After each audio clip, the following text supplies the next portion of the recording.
안녕하세요. 강남언니 어플 공동창업자 박기범입니다. 의사예요.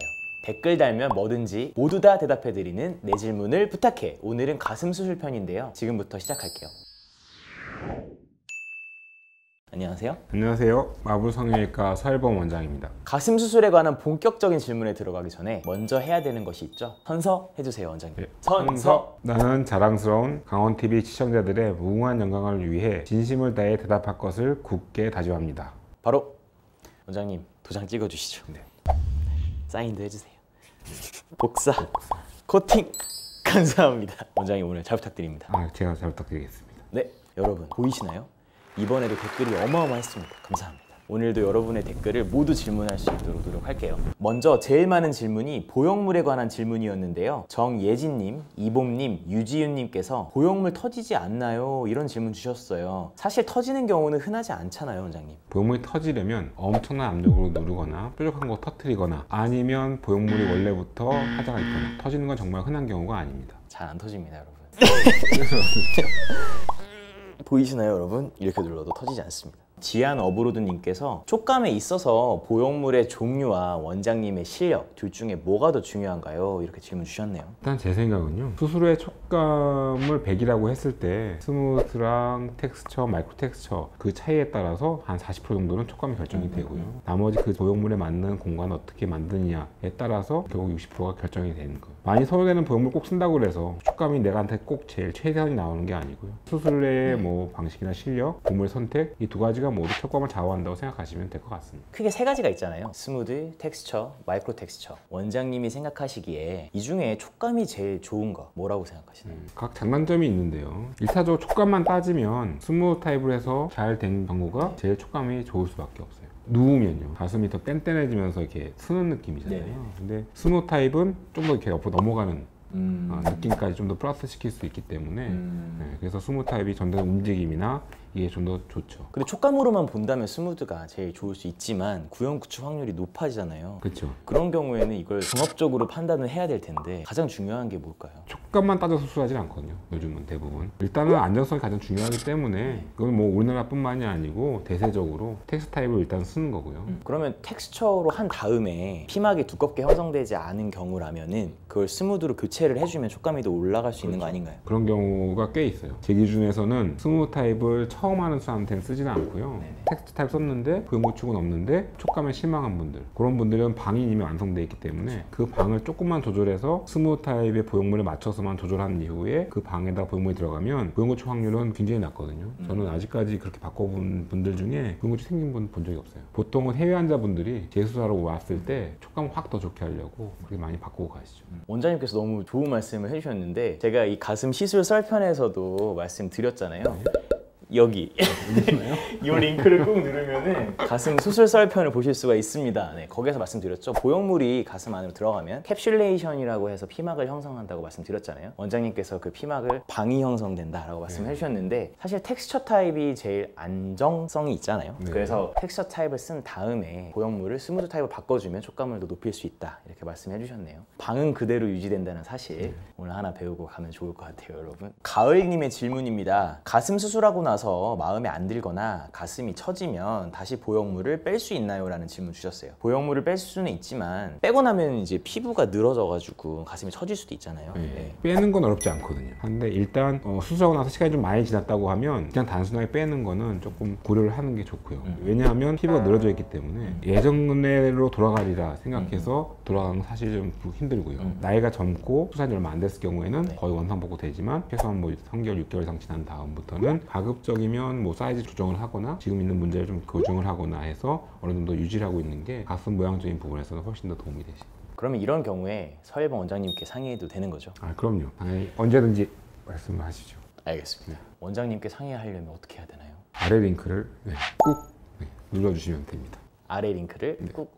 영레나님께서 가슴 성형 후 피주머니 하는 데도 있고 안 하는 데도 있는데 안 해도 괜찮은 걸까요? 피주머니 하고 안 하고는 선생님이 기술의 차이는 아니고요. 그 선생님이 갖고 있는 컨셉에 따라 조금 다를 수 있는데요. 피주머니 목적은 뭐 첫 번째는 일단 뭐가 이제 고여 있다거나 보일 수 있는 거를 방을 깨끗하게 하기 위해서 제거를 계속 해주려고 할 때, 그다음에 뭐 수술할 이후에 갑자기 이제 다 봉합해놨는데 피가 날 수 있는 상황, 그런 경우에는 하고 나오는데요. 기본은 뭐냐면 보형물 안에 이제 공간 안에 네. 피가 안 고이게 해줘야 되기 때문에요. 지금 꼭 그걸 피주머니에 의존한다, 안 한다 자체로 해서 해야 된다, 안 한다 결정되는 건 아닙니다. 그럼 원장님께서는 피주머니 어떻게 하는 편이신가요? 저 같은 경우는 스무 타입 같은 경우는 네. 대부분 피주머니 하고 나오고요. 텍스 타입 같은 경우는 대부분 안 하고 나와요. 어차피 피는 안 나야 되는 거고, 텍스 타입 하더라도 보통 분들은 이게 수술할 때 보면 아는데 이렇게 혈관이 약한 분들이 있어요. 그런 분들 같은 경우는 혹시 모르기 때문에 피주머니를 하고 나오게 하고요. 피주머니 역시 케바케입니다. 이렇게밖에. 봄프케이님께서 승무원이 꿈인 학생입니다. 잦은 비행 시에 가슴 수술을 하게 되면 구형 구축이 더 잘 일어난다던가 보형물이 잘 터진다던가 하는 부작용의 확률이 높아지나요? 이렇게 질문 주셨네요. 단적인 예로 보면요, 해외 환자들도 수술하러 많이 오시잖아요. 급한 분들은 다음날 비행기 타고 돌아가세요. 원론적으로는 정상적으로 수술된 가슴은 뭐 비행과 전혀 상관없으니까 걱정 안 하셔도 됩니다. 네. 그리고 승무원의 꿈은 꼭 이루시기 바랍니다. 파이팅!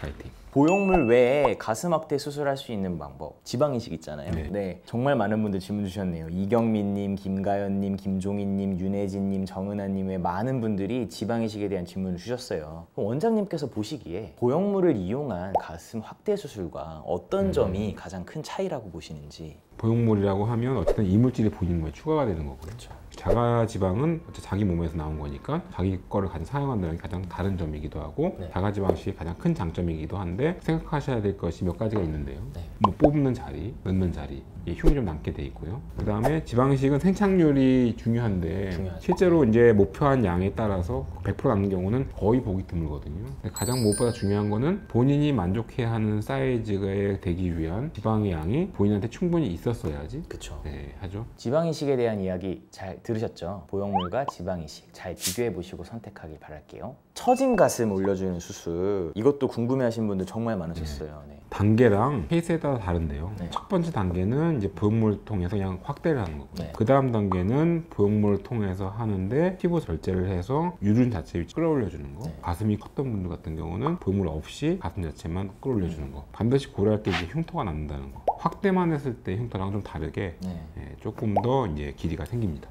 내 가슴이 처졌는지 집에서 확인할 수 있는 방법은 없을까요? 의사한테 직접 한번 확인하는 게 가장 좋은데요. 일단 본다고 하면 기본적으로 쇄골부터 요 유두까지 거리가 보통 한 19cm, 20cm 정도면 조금 낮게 있다, 좀 처졌다 라고 생각할 수 있는 정도세요. 보통 우리나라 사람들 여자들 한 163, 164 정도라고 하면 업된 가슴이 한 16cm, 그 다음에 조금 평균치가 보통 한 17, 18cm, 그 밑으로 이제 처지기 시작을 한다고 하는 건데, 낮게 있다 아니면 처져 있다, 이건 좀 구분을 좀 해야 되고요. 정리해보면 평균 키라고 했을 때 가운데 페인 부분 있잖아요. 여기에서 가슴 밑선이 19에서 20cm 정도와 평행을 이룬다고 하면 처진 가슴이라고 볼 수 있다. 하지만 종합적으로 봐야 되니까 의사 선생님께서 직접 보는 게 좋다는 거죠. 네. 솔로다 올해도 님께서 뽕을 두껍게 하겠습니다. 눈물이라고 답글 남겨주셨는데요. 패드라고 하죠. 네. 원장님 어떻게 생각하시나요? 뽕은 개인 차이이기 때문에요. 수술 들어오시고 옷에 태가 나기 위해서는 필요한 부분입니다. 근데 한 가지 알아주실 거는, 이건 일설이지만은 어렸을 때부터 뽕을 너무 과하게 해서 압박이 되면 오히려 성장할 수 있는 가슴 자체가 작아지죠. 네. 원장님께서 정말 너무 중요한 말씀을 해주셨어요. 청소년기에는 가슴을 너무 압박하지 말고 충분히 가슴이 성장할 수 있는 기회를 주어야 한다는 원장님의 말씀 꼭 실천해주세요. 지금까지 내 질문을 부탁해 가슴 수술 편이었는데요. 서일봉 원장님, 시청자 여러분께 하실 말씀 더 있으신가요? 일단 아름다운 밤이고요. 대표님 덕분에 재밌게 Q&A 시간을 가졌습니다. 저도 너무 시간 가는 줄 모르고 오늘 촬영을 한 것 같아요. 네. 강원 시청자 여러분들의 무궁한 영광을 제가 계속 바라겠습니다. 감사합니다. 마블 성형외과도 화이팅. 네. 그러면 원장님 함께 마무리 해주실 수 있을까요? 네, 마음을 준비하고 있습니다. 시술도 케바케, 성형도 케바케, 선생님께 케바케, 좋아요, 구독해. 와, 원장님. 감사합니다. 고맙습니다.